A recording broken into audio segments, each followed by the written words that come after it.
Мен Бекешев Камчыбек, Ысык Көл областынын Түп районунун Балбай Баатыр айылынан келдим. Биздин айылдын тургуну 20 жаштагы Дүйшөбек уулу Канатбек аттуу жигитибиз 15 жаштагы кызга үйлөнгөндүгү үчүн Караколду шаардык соту тарабынан өткөн жылдын 28 декабрь айында 15 жылга кесилди. 2019 жылдын сентябрында кыз менен бала экөө таанышат. Телефон аркылуу таанышып, сүйлөшүп, жүрүшүп, биринчи жолу ноябрь айында, андан кийин декабрь айында жана 2020 жылдын январь айында 3 жолу кезигишет. Анан телефон аркылуу сүйлөшүп жүрүшөт. 2020 жылдын май айында кыздын ичи ооруган себептүү шаардык гинеколог УЗИге барганда кыздын боюнда бар экени билинет. Кабарды билгенде Канатбекке чалып, ошо боюнда бар экенин айтып ыйлайт да. Канатбек болсо ата энеси менен кеңешейин деген сунуш киргизет. Качан ата энесине чалганда ата энеси макул болуп, кызды алып келип 23 май айында үйлөнүү тоюн өткөрүшөт. Ошентип бир жума жашашкандан кийин бойдо болгон баланы больницага учетко тургузганы барганда ошо райондук врачтар аркылуу ички иштер бөлүмүнө билинип суракка чакырыла баштайт бала. Ошо июнь айынын башынан 29 июнга чейин бир ай суракта жүрүп, 29 июнда камалат. Ошол боюнча 6 ай камакта жатып, бир нече сот процесси жылдырылып, кандайдыр бир себептердин негизинде жылдырылып отурулуп, акыркы сот 28 декабрда баланы Жазык кодексинин 164 статьясынын негизинде 15 жылга кесилди. Анан ушул жерден кайрыла кетчү нерсе, ушул тергөөчү бала дагы биздин коңшу айылдын эле баласы. Ошол бир жолу жолуккан деп жазып койсо болбойт беле.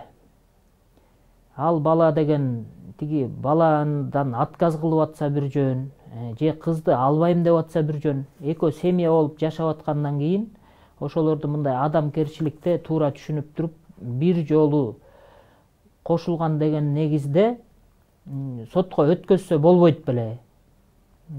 Сотко бул жерден акушер-гинеколог баягы кыз учетко турар маалы келгенде баягы тайсалдап анан арыз жазып туруп тергөөчүгө кайрылышкан.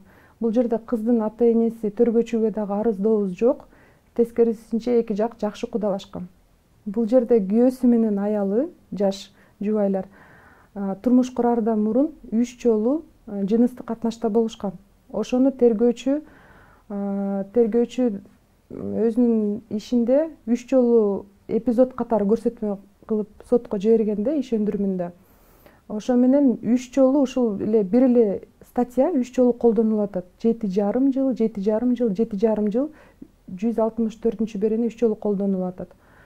Бул эки жаш баш кошушкан, эки жак кудалар бири-бирине арыздоосу жок. Кыз тараптан арыз жазылган эмес, потерпевший тараптан. Кыздын ден соолугу чың, абдан жакшы. Врачтар же болбосо мектеп директорлору бир сыйра мындай профилактический иш жүргүзүп, алардын милдеттери чындыгында. Бирок эгерде эки жак доо арызы жок болгон болсо, бул иш сотко кетпеши керек эле. Кыз болсо төрөп 6 айлык болду баласы. Жакында 6 айга толот. Ошол кайнатасын, кайненесинин үйүндө, Канатбектин үйүндө жашап атат ошондон бери. Бала ошол врачтар аркылуу көзөмөлдө, кыздын дагы ден соолугу жакшы, баланын да ден соолугу жакшы.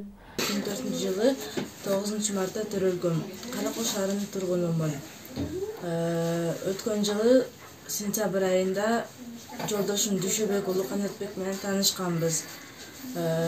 Ушул жылдын майдын 24-үндө үйлөнгөнбүз. Папка учетко барган турганда Канатбекти камап салышты. ошондон бери 6 ай өттү, сот болбой жылдырып салып атышат. 17-сентябрда балабыз төрөлдү. Азыр 3 ай болду балабызга. Баласы атасы жок өсүп атат. Биздин тагдырыбыз эмне болот? Камактан бошотуп бериңиздерди суранам.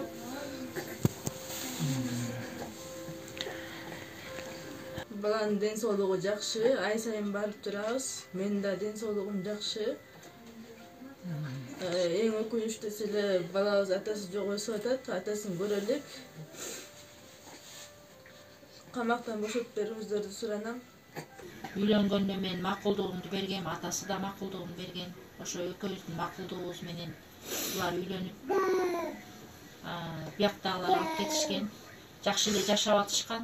Анан дагы мен айта кетчү нерсе, могу жерде окуп бербесем болбойт сиздерге. Бул жерде күбө гинеколог УЗИнин врачы аты жөнүн айтпай эле коеюн, күбө берип атат да. Соттун чечими турат да мына колумда. Менин жумушум дейт 8-ден 2,5-га чейин чамасында аяктайт дейт. Милдетиме өспүрүмдөрдү дарылоо, мектептеги кыздарды медициналык кароодон өткөрүү, ооруларын аныктоо жана дарылоо, майып өспүрүм кыздарга мамлекеттик кепилдиктин негизинде медициналык кызматтарды көргөзүү, өспүрүм кыздарга жардам көргөзүү, үй бүлөнү пландоо жана жыныстык жолдору менен жугуштуу ооруларды алдын алуу, өспүрүмдөгү сергек жашоо мүнөзүн пропагандалоо, мектептерде лекция өткөрүү, 16 жашка чейинки өспүрүм кыздарга бойдо болтурбачы каражаттар жөнүндө кеңири маалымат берүү жана өздөштүрүү, 16 жашка чейинки кыздардын абортторун ар бирин тактоо жана талдоо жана башка милдеттер болуп саналат дейт. Акушер гинекологдун көрсөтмөсүндө 16 жашка жете элек кыздар боюна бүтпөштүктү пропагандалоо менен эгерде боюнда болуп кала турган болсо, бүрт шарттарды түзүп берет экен, боюнан алдыруу максаттары жана башка маселелерде жардам беришет экен. Ушул жерден токтоло кетчү нерсе, 16 жашка чейинки өспүрүм кыздар 12, 13, 14, 15 жаштагы кыздар болот да. Мисалы менин кызым дагы 8-класс окуп атат азырчы. Мектепте ушундай жаш кыздарга, 16 жашка жашы жете элек өспүрүм кыздарга кантип жыныстык катнашта болуу жөнүндөгү сабакты, анан жана кантип бойго болтурбаш керек деген ушундай сабакты өтүш, бул акмакчылык деп ойлойм да, менин оюмдачы. Ошол 164 статья иштеш үчүн атайын кыздарды үйрөтүп аткандай элестетип атам да менчи. 16 жашка чейин жете элек кичинекей кыздарды эмнеге мамлекет үйрөтүш керек ушундай акмакчылыкка, бузукулукка? Эгер боюнда болуп калса, аборт кылганга шарт түзүп беребиз деп атат да, мынакей бул жерде жазып атат. Качан ошол учурда дейт, мен баланын боюнан алдыртканга убакыт бар экенин айттым дейт. Макул болушса аборт кылалы деп сунуш кылдым деп атат да. Эгер аборт кылып койсо, анда эч кимге билинбей калат экен. Анан бул жерде экөө тең эне ата болгонду каалап, бала кадимкидей эле үй бүлөсүн багып аткан жерден тескерисинче бир көрүнүш болуп атат. Бул жерден баланы актап чыгарып кеткенге деле толук мүмкүнчүлүк бар болчу жана бар Конституцияга бир нече беренелерине каршы келип атат. Ушул жазык кодексинин 64 беренеси деп айтпайм. Ушул случайда, ушул түп айылынын тургундарына ушул берене мындай дал келбей, тескерисинче үй бүлөнү сындырып аткан учуруна күбө болуп турам да. Конституциянын 16 беренесинде адамдын жана жарандык укуктары менен эркиндиктери тууралуу белгилей кетсек, Кыргыз Республикасы өз аймагынын чегинде өзүнүн юрисдикциясына турган бардык адамдардын укуктары менен эркиндиктерин урматтайт жана камсыз кылат деп белгиленип атат. Жана эч ким курагына жараша кодулоого алынышы мүмкүн эмес деп келип атат. Бул жерде атасы 18-де, апасы 16 жашта төрөдү деп туруп кодулоого душар болуп атышат. Бул 16-статьяга дал келбей калып атат. Кыргыз Республикасында мыйзам жана сот алдында бардыгы бирдей деп келип атат. Демек, атасы 40 жашта ата болгусу келеби же 18 жашындабы ал өз эрки, ошондой эле апасы дагы 20 жашындабы же 40 жашындабы же 16 жашындабы апа болгусу келип атат, каалап атат ошону. Багалап атышат жана жумуш иштери дагы бар да. Кыргыз Республикасында баланын эң жакшы кызыкчылыктарын камсыз кылуу принциби колдонулат деп атат. Бул жерде ата менен баланы бири-биринен айыруу бул баланын эң жакшы кызыкчылыктары болуп саналабы? Тескерисинче, бала менен атанын ортосу үзүлүп калып атат. Канча? 17 жылга. Эми андан кийинки маселе ушул 30 күн срок берилген экен апелляцияга. Ошо айылдын жаштарынын эмилгеси менен адвокаттарга акча чогултуп апелляцияга бердик. Ушул мүмкүнчүлүктөн пайдаланып кайрыла кетсем, урматтуу президентибиз Садыр Нуркожоевич, сизге, акыйкатчы Током Мамытовго, кен прокурор Курманкул Токтор Алиевичке жана соттордун үстүндөгү дисциплинардык комиссиянын жетекчиси Базарбеков Замирбек Курамаевичке жана бүтүндөй Кыргызстандагы юристтерге, адвокаттарга жана дагы областтык соттордун төрагасына жана областтык судьяларга да кайрылып кетет элем. Кыргызда сөз бар го, карга карганын көзүн чокубайт дегендей кылбай, мурунку соттун кемчиликтери болсо карап көрүп, ушул баланы бошотуп бериңиздер, акыйкат карап. Мыйзамдыго карайсыздар, бирок адамгерчилик деген да нерсе бар да, мыйзамдан да жогору турган. Мынакей жогоруда мен айткан прокурорлору, юристтер, адвокаттар, урматтуу Садыр Нуркожоевич, өткөндө айттыңыз эле, ыйман сабагын киргизем деп. Тез арада мектептерден ушул сабакты алыңыздар. Жанагындай акмакчылыкты үйрөткөн сабакты токтотуңуздар, мындай бузуклукту. Жана дагы ыйман сабагын киргизиңиздер мектепке. Тез арада. Мамлекеттин өнүгүшү, кыргыз элинин көбөйүшүн мен дагы кайдыгер карап тура албайм. Ошон үчүн мынакей бүт айылдаштардын атынан, жаштардын, улуулардын жана ошол үй бүлөнүн эки кудагыйлардын атынан келдим алдыңыздарга. Ушул маселени жакшылап карап чечип бериңиздер оң жагына. Учурунда бир нече 3 жыл мурун, тактап айтканда, Аида Салянованын сунушу менен ушул 164-берене киргизилген жазык кодексине. 2019-жылы жазык кодекси жаңыланды. Андан мурунку эски кодексте ушул берене 3 жыл болчу. Азыр 7,5 жылга көбөйгөн да, тескерисинче. Дагы айта кетчү нерсе, бизде паспорт маселеси, же болбосо права маселеси бар. Машина айдап аткандагы күбөлүк. Ошону 16 жаштан алган уруксат. 16 жаштан бала дагы, кыз дагы ала алат. Адам деген акыл эси ордунда, ошону деген айдаганды билип аткандан кийин, оңго солго этият айдаганды билип аткандан кийин жашоодо бала күтүп үй бүлө кура албайбы деген маселе туулат да. Анан документке ээ болуп атат 16 жашында, үй бүлө курганга 18 жашында болуп атат да, тескерисинче. Бул маселенин дагы мындай дал келбестиктер, мүчөлүштүктөр болуп атканын басай белгилеп кетсек болот да. Жаш эне азыркы күнү 16 жашта, март айында 17-ге толот экен. Эмансипация деген берене бар. Эмансипация деген бул жашы жетилди, жашы толук, кандайдыр бир документтерге, иш кагаздарын алып бара алат, үй бүлө курганга жарактуу, акыл эси ордунда, мындай жыныстык белгилери дагы баары мындай жеткиликтүү, жетилди дегенди билдирет да эмансипация.